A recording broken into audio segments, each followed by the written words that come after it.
How to remove password from Shopify store. Hey guys, in today's video, I'm going to show you how to remove the password from your Shopify store. If your store is currently password protected and you want to make it public, just follow these steps. First, log into your Shopify dashboard.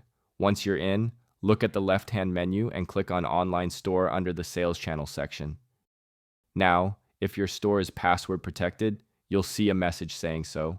Just click on Remove Password right from that section. Here on the screen on my store, I have not selected any plan yet. That's why Remove the Password is not shown here. But if you have selected a certain plan, then Remove Password option will be shown.